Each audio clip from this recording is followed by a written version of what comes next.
বিশেষ বিশেষ খবর হল, পশ্চিমবঙ্গে আসন্ন বিধানসভা নির্বাচনের পরিপ্রেক্ষিতে রাজ্যের প্রতিটি থানাকে তাদের আওতাধীন এলাকার আইন শৃঙ্খলা পরিস্থিতি নিয়ে 19 মার্চের মধ্যে রিপোর্ট তলব নির্বাচন কমিশনের। বিজেপি আজ পশ্চিমবঙ্গ কেরালার আসন্ন বিধানসভা নির্বাচনের জন্য তাদের আংশিক প্রার্থী তালিকা প্রকাশ করেছে। পশ্চিমবঙ্গে আসন্ন বিধানসভা নির্বাচনের জন্য বিজেপির 144 এবং বামফ্রন্ট 192 জন প্রার্থীর তালিকা ঘোষণা করেছে। নির্বাচন কমিশন আজ অসম, কেরালা এবং পুদুচেরি বিধানসভা নির্বাচনের বিজ্ঞপ্তি জারি করেছে ভোটগ্রহণ 9 এপ্রিল। বিহারে জাতীয় গণতান্ত্রিক জোট এনডিএ রাজ্যসভায় 5টি আসনে জয়লাভ করেছে। ওড়িশায় বিজেপির 2 প্রার্থী এবং সমর্থিত একজন নির্দল প্রার্থী জয়ী। রান্নার গ্যাস নিয়ে ভারতীয় জাহাজ শিবালিক আজ সন্ধ্যায় গুজরাটের মুন্দ্রা বন্দরে এসে পৌঁছেছে। সরকার জানিয়েছে দেশে পর্যাপ্ত পরিমাণে অপরিশোধিত তেল মজুত রয়েছে। ইরানের বিরুদ্ধে মার্কিন ইসরায়েলি সামরিক অভিযানের ফলে পশ্চিম এশিয়ায় উদ্ভূত পরিস্থিতিতে হরমুজ প্রণালী দিয়ে আবারও জাহাজ চলাচল যাতে শুরু করা যায়, তার জন্য মার্কিন প্রেসিডেন্ট ডোনাল্ড ট্রাম্প ন্যাটো জোটের সহায়তা চাইলেও ব্রিটেন ও জার্মানি সেই প্রস্তাব প্রত্যাখ্যান করেছে। সাহিত্য একাডেমি 2025 সালে পুরস্কার প্রাপকদের নাম ঘোষণা করেছে। হিন্দি ভাষায় মমতা কালিয়া, ইংরেজিতে নাপ্তে সারনা এবং বাংলায় কবি প্রসূন বন্দ্যোপাধ্যায় পুরস্কার পাচ্ছেন। আসছে বিস্তারিত খবরে। পশ্চিমবঙ্গে আসন্ন বিধানসভা নির্বাচনে আইন শৃঙ্খলা পরিস্থিতি নিয়ন্ত্রণে রাখতে নির্বাচন কমিশন এবার এক অভূতপূর্ব সিদ্ধান্ত নিয়েছে।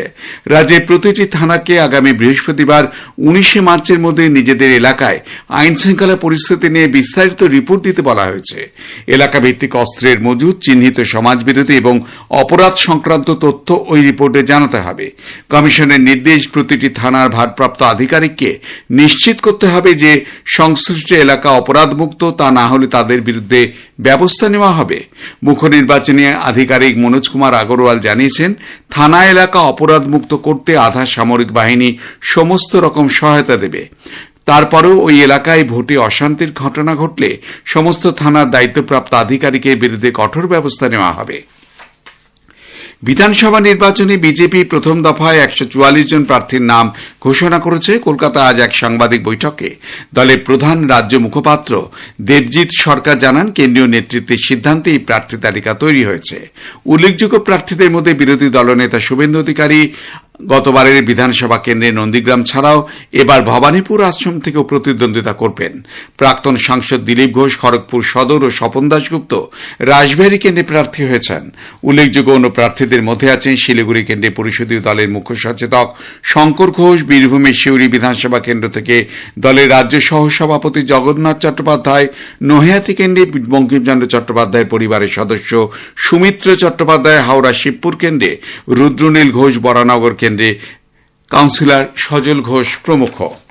বামফ্রন্ট পশ্চিমবঙ্গে আসন্ন বিধানসভা নির্বাচনের জন্য আজ প্রথম দফায় 192 জন প্রার্থীর নাম ঘোষণা করেছে। ফ্রন্ট চেয়ারম্যান বিমান বসু কলকাতা এক সাংবাদিক বৈঠকে এই তালিকা ঘোষণা করে বলেন যে নির্বাচনের শরিক দলগুলি ছাড়াও সিপিআইএম, এমএল লিবারেশন, আইএসএফ এবং বেশ কিছু নির্দল প্রার্থীও ফ্রন্টের সহযোগী হিসেবে প্রতিদ্বন্দ্বিতা করবেন। উল্লেখযোগ্য প্রার্থীরা হলেন যাদবপুর কেন্দ্রে বিকাশ রঞ্জন ভট্টাচার্য, উত্তরপাড়ায় মীনাক্ষী মুখোপাধ্যায়, শিলিগুড়িতে প্রাক্তন মেয়র পরিষদ শরদিন্দু চক্রবর্তী, দমদম উত্তরে দীপশিতা ধর, কামারহাটিতে মানুষ মুখার্জি প্রমুখ। নির্বাচন কমিশন আজ আসাম, কেরালা ও পুদুচেরি বিধানসভা নির্বাচনের বিজ্ঞপ্তি জারি করেছে। তামিলনাড়ু ও পশ্চিমবঙ্গের পাশাপাশি এই রাজ্যগুলোর বিধানসভা নির্বাচনের সময়সূচি গতকালই ঘোষণা হয়েছিল। অসম, কেরালা এবং পুদুচেরিতে ভোট গ্রহণ 9 এপ্রিল। এই 4টি রাজ্য এবং কেন্দ্রশাসিত অঞ্চল পুডুচেরি ভোট গণনা 4 মে। 3টি রাজ্যের 11টি রাজ্যসভা আসনে আজ ভোট গণনা চলছে। বিহারে জাতীয় গণতান্ত্রিক জোট এনডিএ রাজ্যসভার 5টি আসনে জয়লাভ করেছে। এরা হলেন বিজেপির নীতিন নবীন ও শিবেশ রাম, জনতা দল ইউনাইটেডের নীতিশ কুমার ও রামনাথ ঠাকুর এবং রাষ্ট্রীয় লোকমোর্চার উপেন্দ্র কুশওয়াহা। বিরোধীদের মহাগঠবন্ধন একটি আসন দখল করতে পারেনি। অন্যদিকে ওড়িশা থেকে রাজ্যসভা নির্বাচনের ফল ঘোষণা হয়েছে। বিজেপি প্রার্থী মনমোহন সামল এবং সুজিত কুমার সংসদের উচ্চকক্ষে নির্বাচিত হয়েছেন। বিজেপির সমর্থনে প্রাক্তন কেন্দ্রীয় মন্ত্রী দিলীপ রায় নির্দল প্রার্থী হিসেবে জয়ী হয়েছেন। তিনি বিজেডি, কংগ্রেস এবং সিপিআইএম এর সমর্থিত ডক্টর দত্তেশ্বর হোতাকে পরাজিত করেন। বিরোধী দল বিজেডি এবং কংগ্রেসের কয়েকজন বিধায়ক দলীয় হুইপ অমান্য করে শ্রী রায়ের পক্ষে ভোট দেন। বিজেডির সন্তপ্ত মিশ্রকেও নির্বাচিত ঘোষণা করা হয়েছে।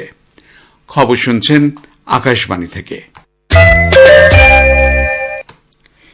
এলপিজি বোঝাই ভারতীয় জাহাজ শিবালিক আজ সন্ধ্যায় গুজরাটে মুন্দ্রা বন্দর এসে পৌঁছেছে। পশ্চিম এশিয়ার বর্তমান পরিস্থিতি নিয়ে নতুন দিল্লিতে আজ আন্তর্মন্ত্রক সাংবাদিক বৈঠকে কেন্দ্রীয় বন্দর, জাহাজ চলাচল ও জলপথ মন্ত্রকের সচিব রাজেশ কুমার সিনহা জানিয়েছেন, বন্দরের শিবালিকের নথিপত্র যাচাইয়ে যাতে কোনো দেরি না হয় এবং দ্রুত পণ্য নামানোর ক্ষেত্রে যাতে কোনো বিলম্ব না হয় তা নিশ্চিত করা হয়েছে। এলপিজি বোঝায় আরও একটি জাহাজ নন্দা দেবী আগামীকাল দেশে পৌঁছবে বলে তিনি জানিয়েছেন। ভারতীয় পতাকাবাহী জাহাজ জাগ লাড়কিও সংযুক্ত আরব আমিরশাহী থেকে নিরাপদে দেশে ফিরছে বলে কেন্দ্রের তরফে জানানো হয়েছে। অন্যদিকে দেশে পর্যাপ্ত পরিমাণে অপরিশোধিত তেল মজুত রয়েছে বলে জানিয়েছেন পেট্রোলিয়াম এবং প্রাকৃতিক গ্যাস মন্ত্রকের যুগ্ম সচিব সুজাতা শর্মা। দেশজুড়ে প্রত্যেকটি তৈল শোধনাগার তাদের সর্বোচ্চ ক্ষমতায় কাজ করছে। পেট্রোল পাম্পগুলিতেও সরবরাহ কাজকর্ম স্বাভাবিক রয়েছে বলে তিনি জানান। हम बार बार कंज्यूमर से अपील कर रहे थे कि ऑनलाइन बुकिंग करें। उसकी वजह से ऑनलाइन बुकिंग में इंक्रीज हुआ है और कल के डाटा के हिसाब से लगभग 90% बुकिंग्स हैव बीन ऑनलाइन। एक और इनिशिएटिव जो हम इस वक्त पुश करना चाह रहे हैं वो है डिलीवरी ऑथेंटिकेशन कोड। सो डिलीवरी ऑथेंटिकेशन कोड के नंबर्स में भी इम्प्रूवमेंट आया है। जो पहले 53% हुआ करता था, कल वो 72% था। বিদেশ মন্ত্রকের মুখপাত্র রণদীপ জয়সওয়াল জানিয়েছেন, প্রায় 550 জন ভারতীয় স্থলপথে ইরান সীমান্তে পেরিয়ে আর্মেনিয়ায় পৌঁছেছেন। আজারবাইজানে পৌঁছেছেন 90 জন ভারতীয়। ইরানের বিরুদ্ধে মার্কিন ইসরায়েলি সামরিক অভিযানের ফলে পশ্চিম এশিয়ায় উদ্ভূত পরিস্থিতিতে হরমুজ প্রণালী দিয়ে আবারও জাহাজ চলাচল যাতে শুরু করা যায় তার জন্য মার্কিন প্রেসিডেন্ট ডোনাল্ড ট্রাম্প ন্যাটো জোটের সহায়তা চাইলেও ব্রিটেন ও জার্মানি সেই প্রস্তাব প্রত্যাখ্যান করেছে। ট্রাম্প হরমুজ প্রণালী দিয়ে তেল ট্যাঙ্কারগুলিকে রক্ষা করার জন্য যুদ্ধজাহাজ পাঠানোর আহ্বান জানান। পৃথিবী জুড়ে তেল রপ্তানির জন্য প্রচুর জাহাজ এই প্রণালী ব্যবহার করে। ব্রিটিশ প্রধানমন্ত্রী কিয়ার স্টারমার জানান, তারা এই প্রণালী দিয়ে কিভাবে আবারও জাহাজ চালানো শুরু করা যায় সেই বিষয়টি নিয়ে কাজ করবেন। তিনি কোনো যুদ্ধে অংশ নেবেন না। এদিকে জার্মান চ্যান্সেলর ফ্রেডরিক মার্তেজের মুখপাত্র আজ বলেছেন, পশ্চিম এশিয়ার যুদ্ধের সঙ্গে ন্যাটোর কোনো সম্পর্ক নেই। এটি ন্যাটোর যুদ্ধও নয়। ইউরোপ এই সংঘাতের অংশগ্রহণ করতে আগ্রহী নয়। বিদেশমন্ত্রী ডক্টর এস জয়শঙ্কর আজ বিকেলে ইউরোপীয় কমিশনের প্রেসিডেন্ট উর্সুলা ফন ডেয়ার লায়নের সঙ্গে সাক্ষাৎ করেন। সামাজিক মাধ্যমে এক বার্তায় ডক্টর জয়শঙ্কর বলেন, জানুয়ারিতে ইউরোপীয় কমিশন প্রেসিডেন্টের ভারত সফর ছিল অত্যন্ত সফল। ভারত ও ইউ এর মধ্যে সম্পর্কের ক্ষেত্রে এটি খুবই গুরুত্বপূর্ণ। বিদেশমন্ত্রী বলেন, বর্তমান আন্তর্জাতিক প্রেক্ষাপট সম্পর্কে শ্রীমতী লায়নের পর্যালোচনা অত্যন্ত স্পষ্ট। পশ্চিম এশিয়ার সৃষ্ট সংঘর্ষের ফলে বাংলাদেশ ও উপসাগরীয় অঞ্চলের মধ্যে বিমান চলাচল মারাত্মকভাবে ব্যাহত হচ্ছে। হাজার হাজার বাংলাদেশি শ্রমিক বিভিন্ন স্থানে আটকে পড়েছেন। ঢাকায় হাজরায় শাহজালাল আন্তর্জাতিক বিমানবন্দর সূত্রের খবর, গত 28 ফেব্রুয়ারি থেকে মার্চের মাঝামাঝি সময়ের মধ্যে মধ্যপ্রাচ্যগামী এবং সেখান থেকে আগত অন্তত 500টি বিমান বাতিল করা হয়েছে। 30,000-এর বেশি বাংলাদেশি শ্রমিক দেশে আটকা পড়েছেন। ভিসা ও এন্ট্রি পারমিটের মেয়াদ ফুরিয়ে আসায় শ্রমিকরা তাদের চাকরি হারানোর ঝুঁকিতে রয়েছেন। 4 মার্চের পর কিছু বিমান চালু হলেও মাঝে মধ্যে বিমান বাতিলের ঘটনা ঘটেছে। গত রবিবার Qatar Airways, Emirates, fly Dubai এবং বিমান বাংলাদেশ এয়ারলাইন্স সহ বিভিন্ন সংস্থার 23টি বিমান বাতিল হয়।